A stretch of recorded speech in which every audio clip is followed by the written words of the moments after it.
Nilqakom għal podcast numru 3. Din id-darba ma seta' ħadd jieħu l-post. Qudiemi ħlief membru, meta qed ngħid membru ilu mill-bidunet mat-tim ta' Ħamrun, it-tim li għamel ġieħ lill-futbol Malti, li jien lill-futbol Malti kollu sta nitkellmu kif u għaliex. U li bħalissa kważi ikun ta' onur tkellimhom, li jitkellmu miegħek.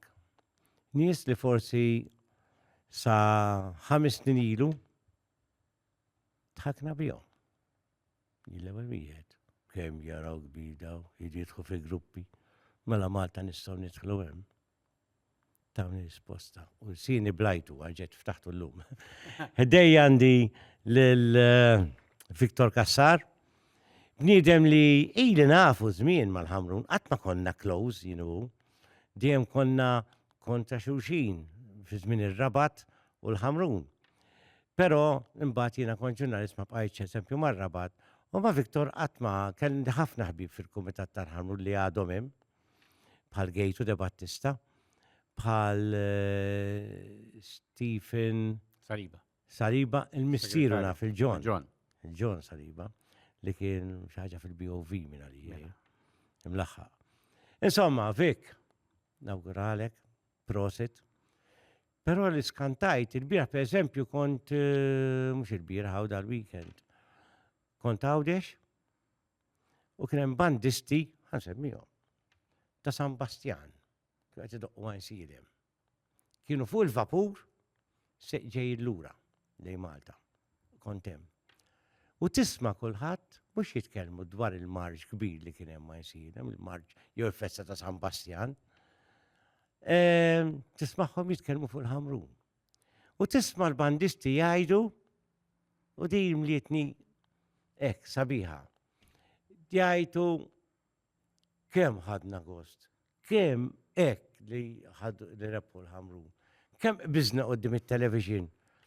Hija xi ħaġa mhix normali, għax Malta inti la mhux tiegħek it-tim normalment ma tax tieħu pjaċir bis-suċċessi. Jew pereżempju jiena inżomm mal-Inter meta jirbħu Juventus ma nħux pjaċir, jew imma det sabiħ.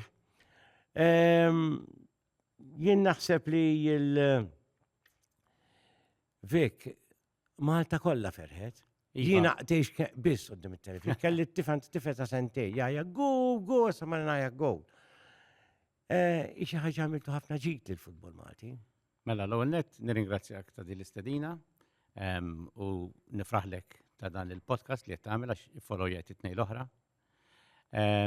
Iva, aħna naħseb li mhux għamilna unur biss lill-futbol Malti, imma ftaħna bib, ftaħna opportunità, ferħanin li aħna konna l-ewwel nies li rnexxina ngħaddu għal group stages u il-fatt diġà tajt indikazzjonijiet inti li il-Ħamrun għaddew u se jgawdu anke finanzjarjament minn din il-kwalifikazzjoni, imma mhux huma biss, anke l-klabs oħra. Il-klabs oħra issa se jieħdu mis-Solidarity Funds tal-UEFA ammont ikbar. Ammont li smajt li madwar 200,000 mill-inqas kull wieħed. Imma missa il-ratio se jkun ikbar għax iktar minn 200,000. U flok bejtina qasam bej 11 għax aħna noħorġu minn dak il-font issa u li il-font issa jinqasam bej inqas timiet allura jeħdu iżjed. Ħadd pjaċir nisimgħek tajt kont fuq il-vapur ta' Għawdex u qed jiċċelebraw il-Ħamrun. U Għawdex hemm link qawwija mal-Ħamrun. Allura tajjeb li bdejna minn hemm. Għaliex ta' ġansilem huma ħafna parti ta' hemm ħafna. Il-famużi Għawċin Nikol u Loreto li kienu jilabu magħna. Imma issa qalbna qiegħda lejn in-natura l-kemm għandna rispett kbir lejn għansilem. Bil-fors ħabba President. Sewwa. U inti semmejt ukoll 5 snin ilu. Aħna għaddejna minn ħafna, għaddejna minn żmien ta' suċċess. Jiena ma kontx fil-kumitat ta' żmien. Jiena tħalt meta kien hemm diffikultajiet. Kien hemm diffikultajiet. Kien hemm sabiħ ukoll mhux kollox ikraħ kien, imma kien hemm ovvjament biex iżżomm klabb ikollok il-finanzi, il-rizorsi. Biss jiena dejjem mint li il-klab tal-Ħamrun għandu forsi l-uniku klab Malti li għandu it-tlet elementi l-iktar importanti fl-istruttura tiegħu, jiġifieri. L-għonet għandu ground tiegħu. Taj li għandhom il-ħibs, il-ground tagħhom, iva, mela. Għandu akkademja tajba, anke ħafna klabs għandhom akkademja tajba, imma u għandu support sfrenat ħanajdlu hekk. U għaw klabs oħrajn li għandhom support qawwi, imma t-tlieta f'daqqa, it-tliet elementi f'daqqa, naħseb il-Ħamrun huwa l-uniku klab li għandu dawn it-tliet elementi li jżommu klab u li kieku ma kellux dawn il-pilastri, li kieku l-Ħamrun żgur ma kienx jasal fejn jasal u ma kienx jiġbed l-attenzjoni ta' nies bħal Joseph Portelli li ra li fuq din il-bażi huwa jista' jibni xi ħaġa kbira. Inti semmejta ħolma u veru kienet ħolma, imma aħna konna noħolmu mhux għax naraw kbir, konna noħolmu għax nemnu li tista' ssir. L-għantakom fi żmien qed ngħid ir-rabat fit-tmenijiet kien il-baqar. U għadu. Però il-baqar hija kbira, imma taħleb ħafna, għalhekk għandkom il-fabrika tal-ħalib. U titma' ħafna nies ukoll. Ekku. Fil-fatt hija di s-sabiħa tagħha li l-ebda klab fil-Premier issa ma jista' jgħid kontra l-Ħamrun, imnalla dew il-Ħamrun għax daħħalna partita flus. Għax kieku l-ewwel jerba li jkunu fl-Ewropa jdaħlu. Immissa l-Ħamrun ukoll irridu jemnu wkoll fi klabs oħrajn. U jiena nħoss li la darba nfetaħ dal-bib din l-opportunità, jiena nistenna l-ġurnata li jkun hemm iktar minn klab wieħed li jkunu għaddew fil-faż tal-gruppi. Sewwa għaliex il-coverage issa li ħadna, Ħamrun, Malta, il-futbol Malti, il-fatt issa li ħanilabu 6 lobiet Ewropej fix-xitwa. Aħna dejjem dorin li nilagħbu fl-Ewropa fis-sajf. Rridu nitkellmu dwar dan. Bid-diffikultajiet. Diffikultajiet se jkun hemm, Imma tinsix, aħna se nkunu msemmin sa Diċembru żgur u nafhem. Jiġifieri għax inkella jgħidu qed nara kbir wisq. Le, ħanajdwa kif inhi. L-ewwel ħaġa jien niftakar li Joseph Portelli, ħaġa ħanejt kif nafu Joseph Portelli jien qabel kien mal-Ħamrun. Jien niftakar kelli program tal mandu xaqsam ma' futbol u mort biex nitolbu sponsorship. Tajjeb, kien il-program daka mhuwiex importanti. Però dak il-li qiegħed hemm l-ewwel darba kellimtu u kien laqani miegħu wieħed li kien jaħdem miegħu kien wieħed kien ibih il-proprjetà miegħu. U da l-ewwel darba kellimtu għalli hello John, qed ngħidu min jien li naħdem ukoll fuq il-kont fuq it-television fuq replay tal-futbol, għalli nafek ftit, tifhem? Imbagħad dak il-ħin ħabbat il-bib tal-uffiċċju tiegħu għawdex u daħlet soru. Għalt li jimporta kemm ngħidlu kelma please. Kemm tgħidli qegħdin hekk isna jienu int. Għaltlu Sur Portelli, il-kunvent għandna bżonn xi ħaġa, finanzi.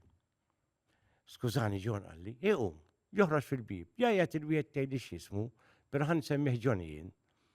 Min-naħa l-oħra tal-uffiċini ma nafx qatt mort meta kienu ħafna ħdej xulxin. Johnny, għamilha ċek telf. Jibqajt hekk. Bis-serjetà. Sekonda, ċek telf. Thank you, sir. Nitolbu għalik. Marre biex ċek telf u telqet għal-kunvent, mhux qed tagħha personali. Jiġifieri, danu Joseph Portelli, ma marx jgħajjat fit-triq biex jerfawh. Tajjeb, importanti li tinsemmija din, di esperjenza tiegħi ta' dal-bniedem minnu. Joħlom ħafna, però li ħolhom għamlu realtà kollu. Anke ma taqbix miegħu, jekk li tibni l-Mercury, anke ma taqbix miegħu, però bena xi ħaġa ma ninsiex, jiena Tours kont. Tajjeb. Jien niftakar Malti, meta mmorru u naraw xi skyscraper, ixbidlu kemm hu sabiħ. Imma Malta mhux sabiħ. Le, inti tħalt naqra. Semmejt. Imma verità. U fuq dak li qed tgħid inti fuq il-ġenerożità tiegħu jien minix il-persuna nitkellem, imma naf daw l-istanzi li qed tgħid inti jiena rajthom ukoll. Jien darba rajta. Imma Joseph Portelli ħafna nies jgħidu għax ġab il-flus fil-Ħamrun, għaliex Benatim, għax għandu biex jonfoq. Imma Joseph Portelli l-onnet il-flus li investa fil-klab tal-Ħamrun ġew investiti bċertu intelligenza, bċertu u biskop, u kien jaffej se jasal. Għax aħna ngħidu la ħolma, imma ħolma kienet pjan, parti minn pjan, mhux sempliċement filgħodu toħlom u tajtu hija se naraw se jiġri, kien parti minn pjan. U miegħu ġab il-Marcel Bonnici li huwa il-management skills huma importanti ħafna. Eric Saliba li huwa ħanajdek il-right hand man tagħhom u li jgħin f'kull fażi, imma wkoll ġab grupp ta' nies li ma nistax ma nsemmihomx, li l-familja tiegħu. Minnu mill-Ħamrun u jiġi jara l-lob tal-Ħamrun jaf li meta tara lil-Mr. Joseph, il-Frank, biddel il-burdata, jkollok il-nervi tneħħihom.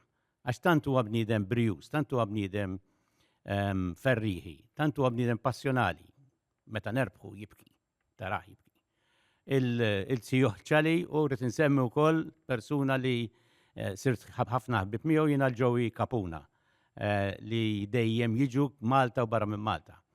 Ġifieri il-Joseph Portelli ġab il-pakket kollu, ġab il-flus, il-management, il-beberija, il-familja, ġab kollox u il-Ħamruniżi issa jħossuhom li huma parti mill-familja ta' Joseph Portelli. Però inti tinsiex li kont qabel tal-Ħamrun tal-problemi, ħanejdu hekk, bħala klab qed nitkellmu. U llum qed gawdi minn dak li ħdimt għalih meta ma kienx faċli. Però vera li inti kont imdaħħal sew biex ġibti Joseph Portelli biex ħajjartu jiġi mal-Ħamrun? Ek smajt jien. Kont wieħed minnhom. Il-kuntatt sar minn nies oħrajn, imma jiena peress li kont diversi roles fil-Ħamrun, allura biex nagħti l-background ta' sitwazzjoni tal-klabb kif kienet dakinhar fit-2020, għajtu lili u fil-laqat mort niftakar bil-laptop, preparajt presentation u di l-famuża presentation għax minn banda hija daqsxejn ċajta wkoll. Kienet ironikament kontra il-Belt. Konna labna kontra l-Belt, meta l-Belt kienu qed jerbu l-leaks dak iż-żmien, u skurjana fl-aħħar minuta ġibna draw fl-aħħar minuta. U kif ra il-nies tal-Ħamrun daw li ma kellna ebda ċans għall-kampjonat dakinhar jifirħu għax ġibna draw kontra l-Belt fl-ewwel minuta, kien hemm Marcel li ma kontx nafu u għallu daw in-nies fil-ħażin. Għallu immaġina xejn kollhom daw jekk ikun hemm it-tajjeb. Sewwa. U daħseb li kienet waħda mit-turning points li Għax il-Belt ittantaw smajt jien. Jew għandi żball. Nimmaġina ma naħsibx li ebda klabb f'Malta ma mhuwiex interessat f'Joseph Portelli. Però għaliex għala President ġiġi smajta, President jagħmel team. Kemm anke barra nafu li l-Presidenti jagħmlu teams, tajjeb. Imma x'għamel? Mela, il-President huwa ta' suċċess finanzjarjament minħabba x-xogħol tiegħu. U dan allura ġab il-flus il-Ħamrun, organizzhom, però tirbaħ bi players. X'għamel President biex isaħħaħ it-tim?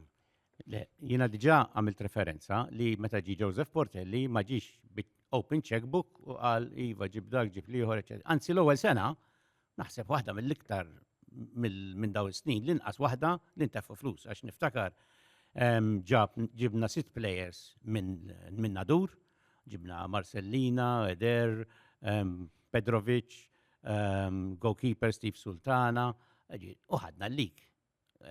Coach ħabib tiegħu personali, Mark Butiġiċ ukoll u Stefan Sultana assistent. Għattifhem, ġifieri meta ġi mhux li tant qabad il-checkbook u fetaħ. Imma mbagħad meta rajna, ovvjament is-suċċess, success breeds success and breeds new ambitions.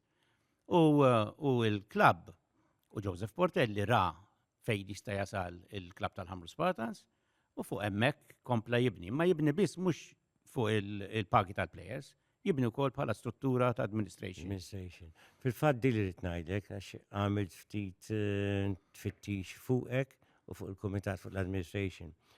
Il-fatt huwa li Joseph Portelli innexxi s-sekku jew Marcel Bonici ma nafx.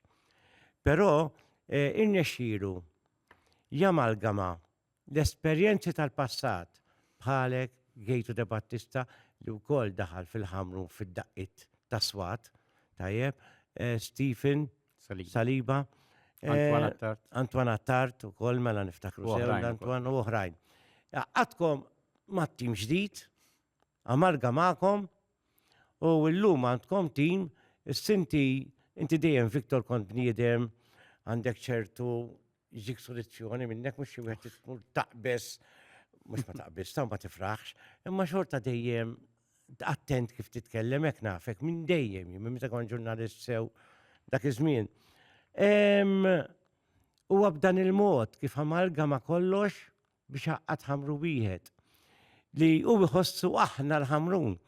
Tiskanta għawċi minn nadur li ġej ġifieri minn post li jafu jiċċelebraw ħafna ġo Għawdex, però tisimgħu jitkellem għax aħna l-ħamrun, aħna il-ħamrun ikantawlu inti djamant. Vera x'għamillhom id-djamanti qassamhom kollha fil-ħamrun, issa fil-futbol ħamruniż.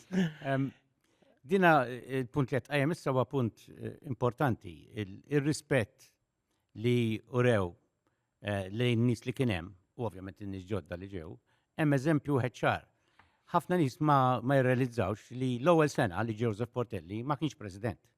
Il-president żamm kellna dak iż-żmien il-Nunzio Antinjani, kien President Taljan, u kien sar arranġament miegħu u għallu le għallu għalissa qed inti President għallu meta jasal il-waqt imbagħad inbidlu l-Presidenza kien ftehim bejnietom, imma da biex nuri li ma ġaġi u qabad u clean sweep u ħanibda le kien hemm transition u f'dit transition kien hemm dawk in-nies li semmejt inti u ovvjament nies ġodda minn Għawdex u nies ġodda oħrajn Ħamruniżi ġew nies mill-antik ukoll li kienu twarbu, li kienu telqu. U issa llum il-ġurnata għandna units jaħdmu hawnhekk kien insemmi wkoll il-kollaborazzjoni kbira mingħand is-Sindku Christian Sammut u Bernard Paċ li kontinwament jaħdmu speċjalment dawn il-vjaġġi barra minn Malta li fihom ħafna xogħol. U hemm lista twila ta' nies li Alla ħares nibda nsemmihom għax żgur inħalli xi ħadd barra u nkun qed nisbalja. Issa tkellimna l-eloġju li ħaqkom kollha kemm intom. Vera Joseph Portelli kien il-moħħ wara kollox wara dal-bidu kbir tal-ħamrun, però wieħed jgħid Joseph Portelli waħdu ma kien jagħmel xejn, li ma kienx hemm intom u ma kienx hemm l-amministrazzjoni li ħoloqgħu wkoll kien kapaċi jaqgħadha u għandu tim qawwi mhux fil-ground biss però anke fl-administration. Però daqshekk tibjiet issa ħanaraw il-problemi sa ġib magħha il-kwalifikazzjoni. Barra il-flus li intom ħadd jieħdu qisu 3.2 million minn għalija. 3.17. Barra li ħadna xi somma wkoll diġà tal-kwalifikazzjoni. Li kemm kienet? Xi 700,000 fara. Tajjeb, prosit. Issa, mela, 400 u tarġa kull logħba li tirbħu għandkom kważi 900,000, 400,000. Kull logħba li tirbħu. Il-luck favors the brave. Rridu nammettu li kontu ftit lucky, jew jekk mhux lucky il-Conference League hija hekk. Tajjeb, li hemm teams li jinnemmen naħseb intemmen ukoll. Hemm teams li tistgħu tixbu xi punti mill-jien bħal Ġibiltà għalkemm ma tirux tmorru l-Ġibiltà easy għax ikun sbal. Ġalabna magħhom daw, is-sena l-oħra. U tliftu. Bil-penalties. Darba tilbħu bil-penalties isiru għall-inqas. Nisperaw. Ġifieri tim Shakhtar Donetsk jekk tgħid li ħadd tilbħu Shakhtar Donetsk, żgur ħadd marru b'dik il-mentalità ngħidlek allura idħlu flok l-Inter, ta' insemmi l-Inter għax interess miskin. Ma tnejn fik. U din importanti li nsemmu. Għax kulħadd jibda l-flus il-lig ġewwa l-4 snin. B'dawk il-flus, l-iktar tim li daħħal flus. Fl-Ewropa naħseb kienu Inter. Tajjeb? Mill-entrat mill-UEFA. X'ħadu? Xejn. Għax tant labu lob li marru l-baħar, laħqu l-pik qabel u tilfu kollox. Jista' jġilkom hekk? Mela dina l-ewwel hija problema pożittiva. Iva, La tagħmel suċċess ħaġġib ovvjament iktar responsabiltajiet. Ma jfissirx li l-lik lest, għax qed jgħidlu assolutament li le. Ma nsibx. Assolutament li le. Il-lik kif inhu issa għandek 32 logħba, 32 logħba plus 6 logħbiet żgur fl-Ewropa, FA Trophy, għandna Super Cup ukoll, għandna l-Jubilee Cup ukoll, dis-sena ħana avviċinaw naħseb jiena l-45 logħba. Soħra labna minn għalija 43. Tridu żidu players. Is-suq jala nar it-tnej. Sa nar it-tnej jkun hemm xi ħaġa? Jista' jkun iva, jista' jkun le. Imma għandkom bżonn. Ifhimni, aħna diġà għandna skwadra relativament kbira, imma injuries, recoveries, dawn huma diffikultajiet li niffaċċjaw kuljum u uħud minnhom qed niffaċċjawhom illum stess. Ġifieri li għandna problemi dwar dawn. Il-problema kbira wkollu il-numru kbir ta' lobiet fil-kampjonat li ċertu lobiet jridu jċalqu bil-fors. Diġà rajt fixture minn għalija maslima li ħataħabat ma' logħba tal-Ewropa li tinbidel. Issa dak sa jiġri. Bil-fors. Sa jkollok inkwiet mal-klabs l-oħra, dawrunew, kulħadd arranġament.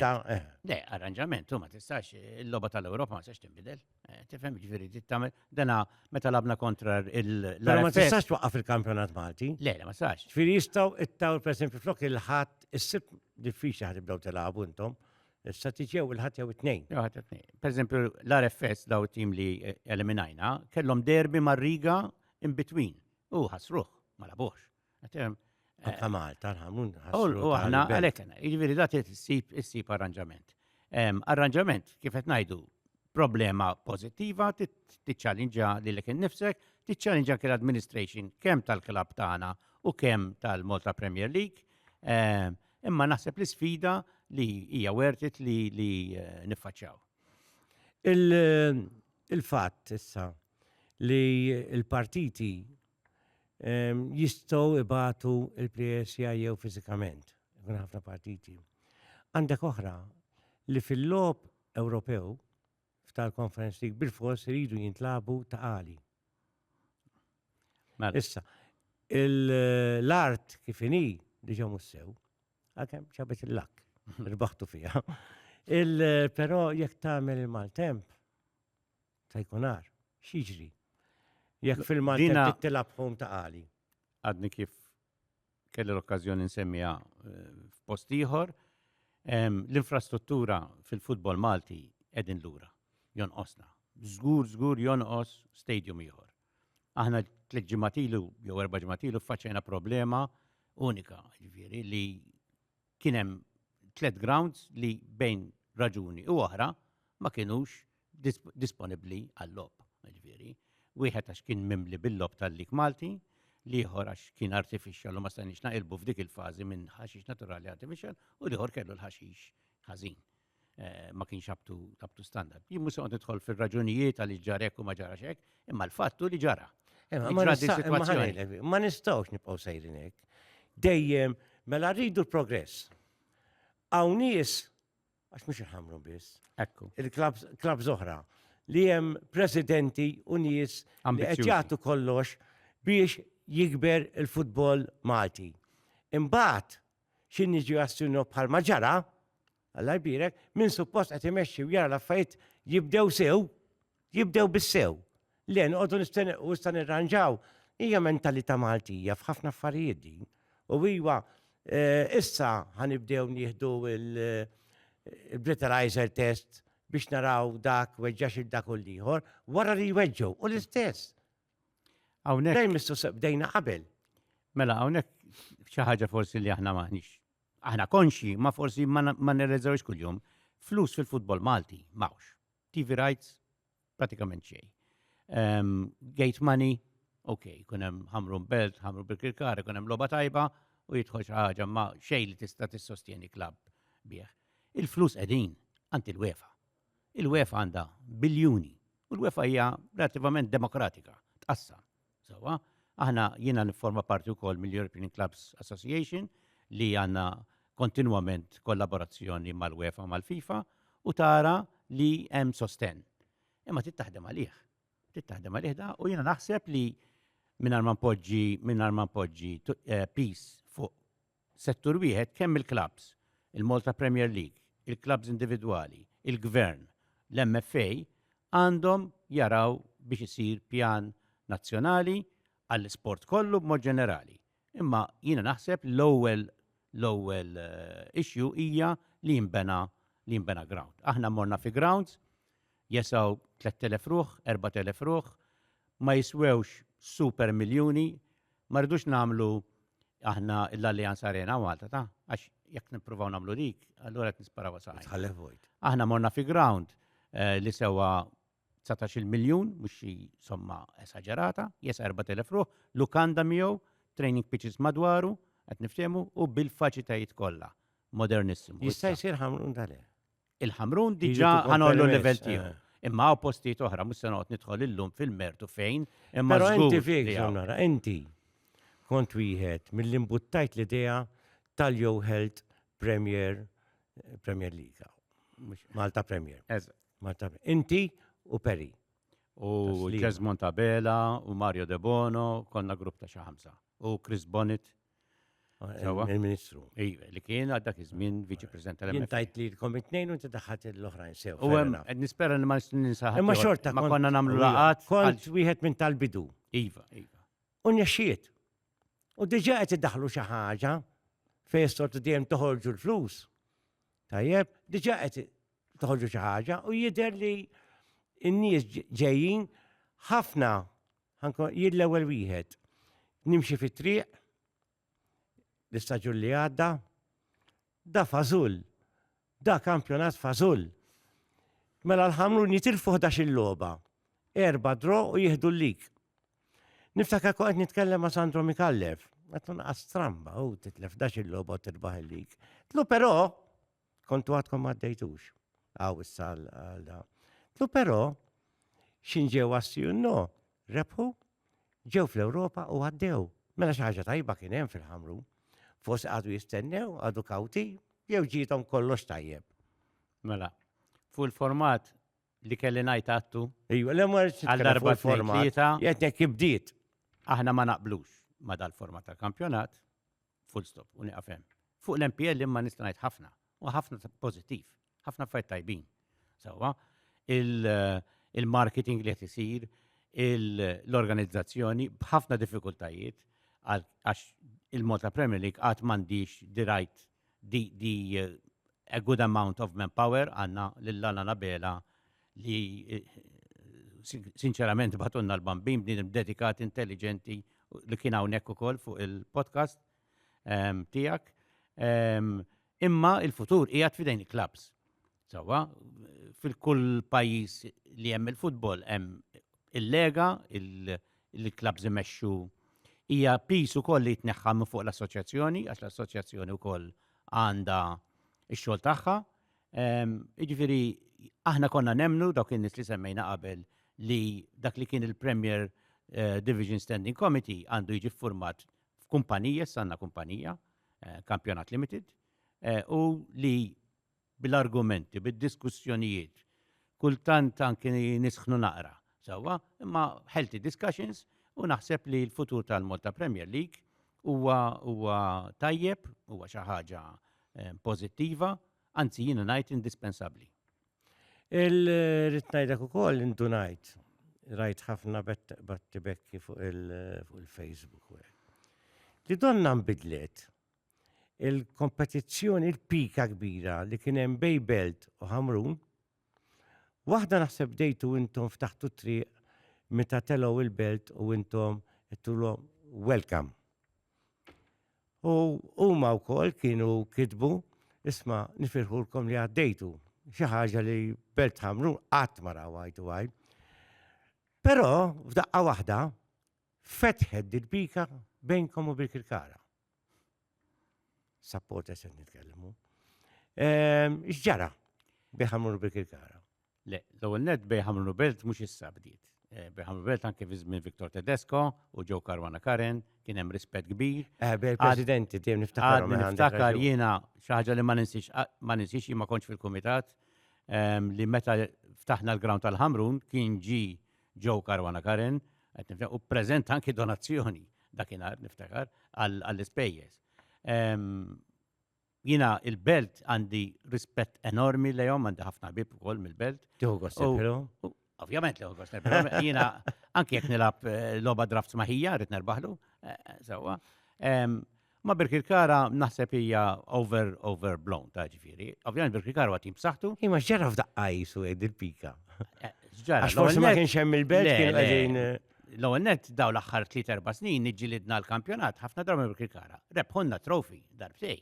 Rebħu trofi, ġifieri aħna wkoll qegħdin indet magħhom, għandna d-dejn magħhom, ngħidlek għax hija jekk għamilna tant suċċess daħra 5 snin, it-trofi għad ħallitilna vojt, ġifieri, inna ma nerbħu trofi minn 1992 xi ħaġa. Allura bil-fors li t-tim li qed joħodlok xi ħaġa inti se tkun naqra iktar pikat minnu.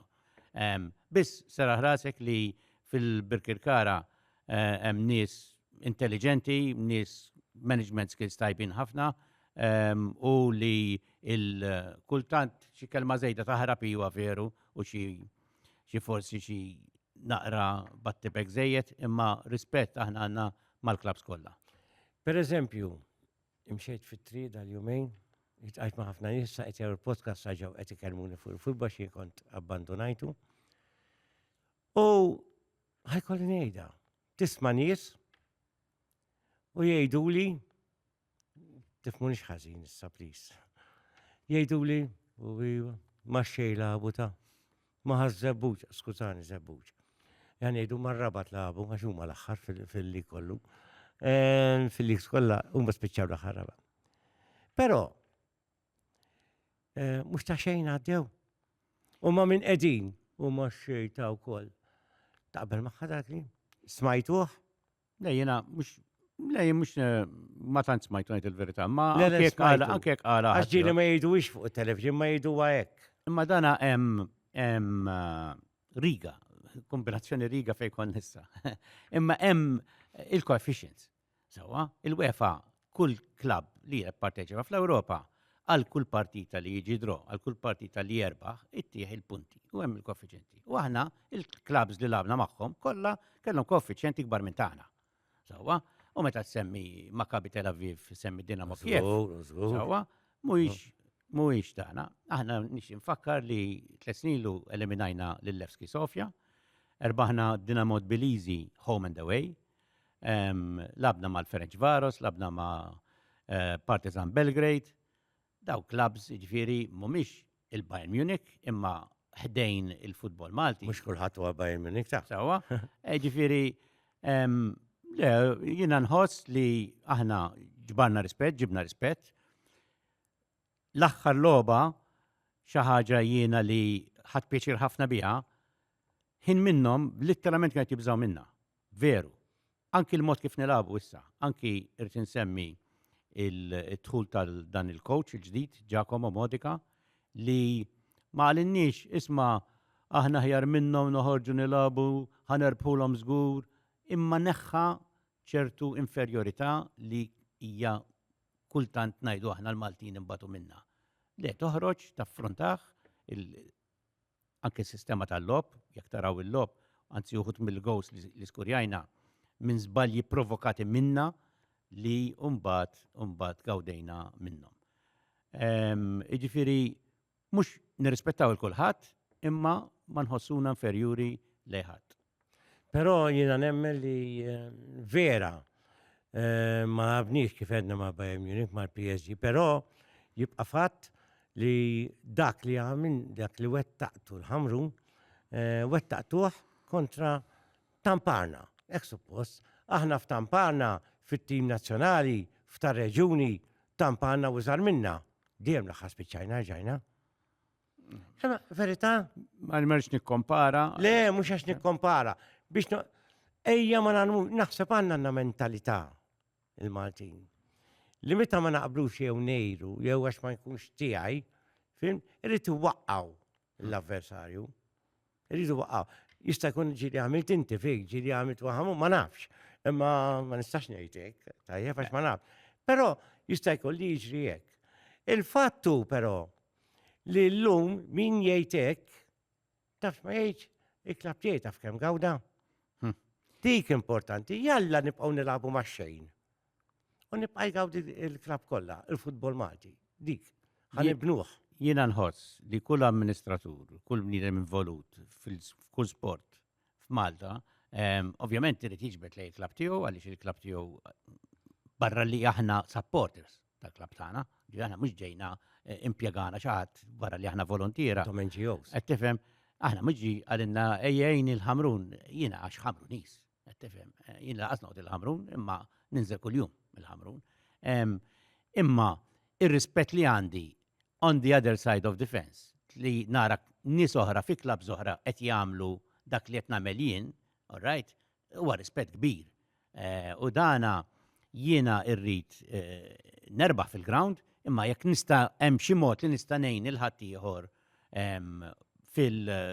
f'kull lat tal-administration, għax ukoll din sa pjagor, in-nuqqas ta' amministraturi professjonali. Ma nistgħux aħna issa nitilgħu dal-livell. Aħna ntajna ma' klabb u dak klabb saqsejnieh insaqsu hekk kemm tonfoq inti. U da jonfoq 50% iktar minna mingħajr ma nsemmi ammonti. U għadnilu mela tħallas iktar minna pagi tal-plejers. Għadnilna le, aħna nħassu daqskom. Dalla-SF ngħid? Le. Wieħed mill-klabs li hemm. L-ewwel wieħed li labna Żalgiris. Għalilna le, id-differenza aħna nfuq administration. U daw għandhom full setup. Intom kemm għandhom full-timers?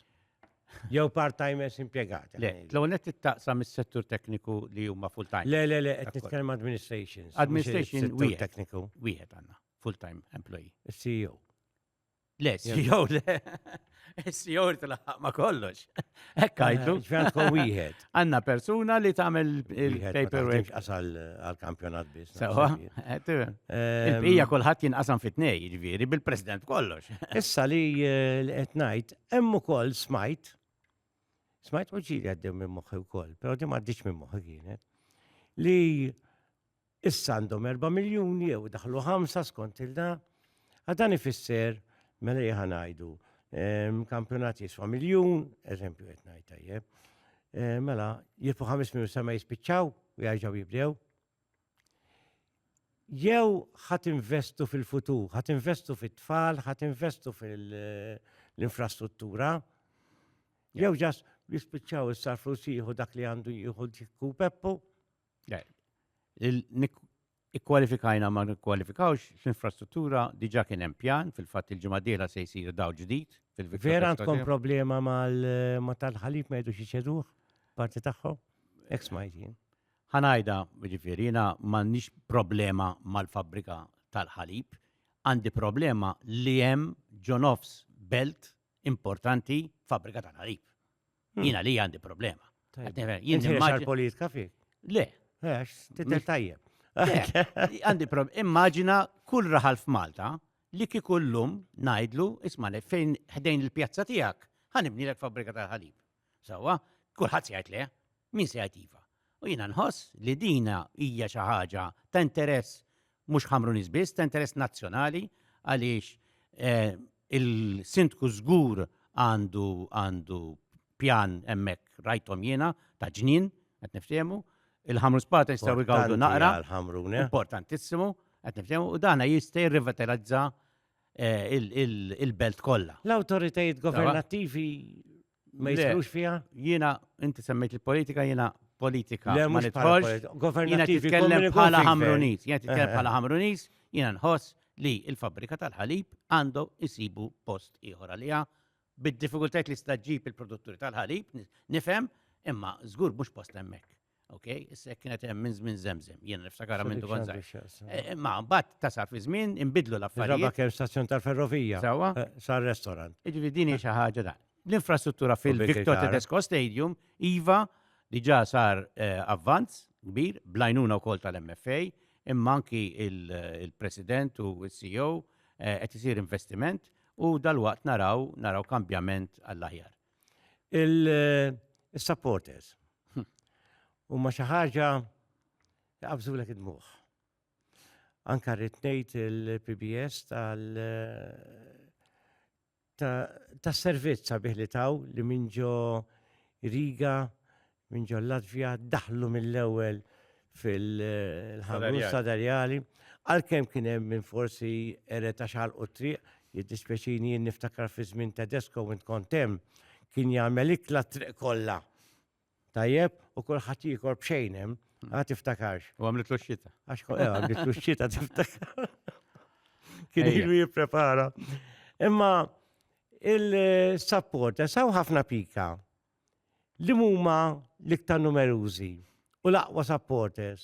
Il-Belt jew il-Ħamrun, għalkemm illum titqisu wkoll fl-aqwa tagħhom għandek Bikir Kara li naħseb daw it-tliet huma l-ikbar tlet numru ta' supporters. Bikir Kara il-biċċa hija li l-Ħamrun naħseb hemm nies jgħixu fih Ħamruniżi iktar mill-Belt.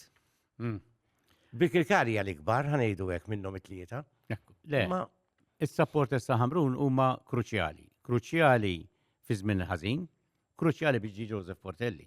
Għax jien niftakar l-ewwel darba li ħadnieh il-ground, il-Victor Tesco Stadium, biex jidur dawra, mill-ewwel ġew xammal 250 supporter b'suffarelli u duħaħen u baqa' hekk. Jien ma ġejx mawx logħba llum, illum ġejt biex narraq xejn xaw mawx. Hija kultura Victor tal-Ħamruniżi. Il-Ħamrun huma rinomati li festa u futbol. Sawa? Għal-Marċ, għax festi għaw ħafna, pero naħseb il-Marċ tal-Ħamrun. Jina ġiri konġejt, u xi ħaġa baħar aħmar, baħar blu, tajjeb, kulħadd miżbuħ, bir-rattir, pero sabiħ. Xi ħaġa li. U il-Ħamrun Spartans iffissati n-nies. Jiena nara, u xi ħaġa sabiħa li qed nara issa ħafna żgħażagħ, għax aħna konna ngħidu għax l-anzjani l-ewwel ta' qabli, dawk li huma 20 sena ikbar minni, forsi 10 sena ikbar minni. U mbagħad il-ġenerazzjoni tiegħi li laħqu l-aħjar tal-80s, l-aħjar ta' Victor Tedesco, bħala età, għax dak iż-żmien kelli forsi 30 sena jew 25 sena. Imma bqajna dejjem iffissati wara l-aħmar u l-iswed, wara l-arma. U ovvjament meta mbagħad tagħmel is-suċċess, meta tara dawn l-achievements, ovvjament il-support jikber. U il-xjuħ iġibu tfal u tfal iġibu n-nepotijiet. Sawa, irrid insemmi wkoll il-parteċipazzjoni kbira tan-nisa. Parteċipazzjoni fenomenali, ħafna nisa li huma supporters tal-klabb u mhux supporters għax ġie raġel, they are supporters in their own right. Dejjem aħna jgħidu tismagħhom. Marcel qed nara l-logħba kollha rajt u emozjonajtu kif qedlek. Marcel Bonnici mar minn fuq Joseph Portelli u beda jagħmel ċertu ringrazzjamenti. Waħda minnhom ma stennejtiex li irringrazzja lill-medja li segwewkom, lill-medja li kienet preżenti. U mhux normali, normalment il-medja konna naqraw ġurasna qabel, però l-Ħamrun dejjem naf irrispettawna, jiena dejjem kienu jinvitawni mhux li biss, kien ikun hemm il-ġurnal dak iż-żmien ġurnali, iktar amministrazzjonijiet kien hemm. Dejjem hemmhekk. Xi tfisser il-medja għal-Ħamrun? L-ewwel pass li ttieħed fil-bidu, ġifieri konna għadna laqqas erbaħna l-ewwel kampjonat li ġie ffurmat media team tal-klabb. U illum il-ġurnata bil-mezzi li hawn, social media, Instagram, Facebook, Twitter, eċetera, eċetera, inħoss li aħna leaders f'dan is-settur. Imma intom qed ngħid lilek għax hawn inti llum u l-medja kollha, l-istazzjonijiet kollha, inti ġurnalist rinomat il-fattu. U l-ġurnalisti kollha huma l-inkwatru tagħna. Jekk aħna npenġu l-istampa l-pittura, mbagħad xi ħadd irid jippreżentah. Sawa? U l-medja by right, u għalhekk Marcel Bonnici huwa bniedem intelligenti, by right ma tistax inti tmur kontra min qed jgħinek, qed niftehmu, u verament inħossu li l-medja hija importanti ħafna biex dak li jsir ġol Ħamrun jiġi amplifikat mhux Malta biss issa, għax illum il-ġurnata dak iż-żmien inti qed tgħid ġurnal u forsi xi programm tar-radio u tat-television. Illum dak li jiġri kollox live, jiġri kollox mad-dinja kollha. Social media, kollox istantanju. Sawa, ġifieri importantissimu. Qed jinnexxielkom ukoll ittellow gruppi ta' supporters away. U jagħmlu ħoss, jien naħseb se jikbru dawk. jinnexxirkom tagħmlu pakketti mill-Hamrun Spartans, għabdu persu, eżempju, għat-travel, għawedi kun pakket li jistgħamel xi ħaġa tal-flus il-Hamrun ikompli jżid. Però l-importanti naħseb mhux il-flus dar il-lat li jkunu hemm bis-support meta l-plejers jaraw jirrajthom kif ħarġu fil-airport. Tard bil-lejl u tarhom skantaw. Tlet Maltin hemm dik dejqitni naqra ma m'hemmx tagħmel llum id-dinja kollek. Imbong, Kamenzuli, Henry. U kien hemm żagħżugħ, Steve, kien hemm Daniel, li jaraf Letterby. Ma dak li laqgħu qed ngħidlek jien. Kien hemm Sven Sherry kont ngħid. Bħalissa mhux jiġu l-ismiet kollha hemm diversi, żgħażagħ hemm it-tifel ta' David Camilleri wkoll Scott. Hemm Maltin, ovvjament, imma fl-Ewropa wkoll m'hemmx limitu. Dinja għandek teams bħal Milan, Inter, bil-kemm issib Taljan, l-Inter issa qed ikollhom Taljani, bqija kont insejt li jitkellmu bit-Taljan jien hemmhekk, ġifieri bħal oħrajn kall-Ingilterra, kullum kien. Imma fuq li jettajt inti li jitilgħu supporters magħna dik mill-ewwel ġurnata li bdejna nipparteċipaw. Imma xi tim apposta qed jorganizza mill-Hamrun Spartans. Iva, semmejthom l-ewwel Bernard Paċ u Christian Sammut, dawk inkarigati mill-commercial unit tal-Hamrun u mit-traveling arrangements. Sewwa, u darba tellajna charter u kien fih 186 ruħ. Ġifieri madwar 40 kienu l-istaff, il-players u l-istaff u l-oħrajn kienu supporters. Kienu tajbi ħafna, jidun faħruhom minn hawnhekk. Diżappuntati li tellaw magħhom il-trumbetti u l-loudhailers u l-kunt. Dan u kull ma ħallewhom idaħlu kien tambur biss. Kenna argumenti kbar magħhom. Naħseb semmu l-podcast tiegħi malan. Għax jien qed nixtieq ineħħu l-banet u jżommu nabar biss. Mela ħadd Helind Booth. Il-banet inħobbhom immens jien u l-marċi u tal-festi. Pero fil-ground, għaddej, inkollu l-istess kantalina, tajjeb, tajjin, id-dejjani, ila ħafna. Għala Nabela, għalli ħat musajpa xik. Ma naqblu. Nabar inħobbom imma dawk it-nabar jgħatu, dawk sbieħ. Imma fil-fat tara, Riga, oġbitom l-idea, fos nġibu zjet nabar jgħamu sabiħ. Jien għamlu gosti u koll. Għanajda bil-Maltpur, għamlu ċuċċata kbira, għax l-atmosfera li kienu kreaw, diġa kreaw atmosfera b'tambur wieħed. Immaġina bil-banda siħa. U nista' ngħid ukoll il-mużiċisti mhumiex mużiċisti tad-daqqa ta' ma mużiċisti vera. Mill-banda tagħkom. Mill-banda tagħna. U tellaw fuq l-ajruplan, tellaw kollox, il-trumbett u l-affarijiet kollha biex imbagħad kellhom maħallhom fil-Luganda. Anyway. Ħassax la telaw missom kienu hemmhekk mhux għadu jisimgħu minni. Għarajtni ċajt ma sebgħu xejn minni. Dik hija xi ħaġa li żgur ħadd mhux ħajpaxxini għax ħadd ma jaqbel miegħi. Ġifieri. Però dik jien inħobb l-ajjat. U l-ajta ta' Hamrun. Joseph Porti pereżempju għal darba jien fi żmien niftakar ħafna mill-support kien ikun najru l-oħrajn. Darba ma smajx tajjira waħda. Jien ma smajx. U widnej għatellu għet nixija, jew ma nafx. Jax ħaġa sabiħa. Ekku. U jiena naqbel miegħek, hemmhekk naqbel miegħek, jiġifieri li inti ma tuħu xejn billi toffendi l-ħaddieħor, imma tifraħ billi għandek. Il-Hamrun, issa Hamrun Sparta, kien dbijow flokkijiet oriġinali? Jew ikun hemm ħafna tal-monti jagħmlu. Le. Ma laħqux. Literalment, u supply hija nieqsa, ġifieri għandna problema biex ngħidlek biex nistodisfaw kemm mill-ħanut li għandna stadarjali l-Sparta Cafe u kemm ukoll online. Ġifieri aħna jkollna domanda anki permezz ta' emails u permezz ta' biex nibatu flokkijiet barra minn Malta. U hawnhekk nixtieq ngħid ċajta żgħira meta rbaħna lil Levski Sofja bil-penalties l-sinilu. Ikkuntattjawna CSK Sofja u għalunna jekk iġobkom ibatunna ger tal-Hamrun. Għanden dluħ fil-vetrina tagħna biex il-oħrajn ngħidulhom ara ma dawk li ftu intom u batnijulhom fil-fatt. Tajba di, tajba. Però xi ħaġa li laqtitni u niftakar, mhux niftakar tal-bieraħ. ċempilli t-tifel tiegħi li jgħix il-Ġapan l-21 sena.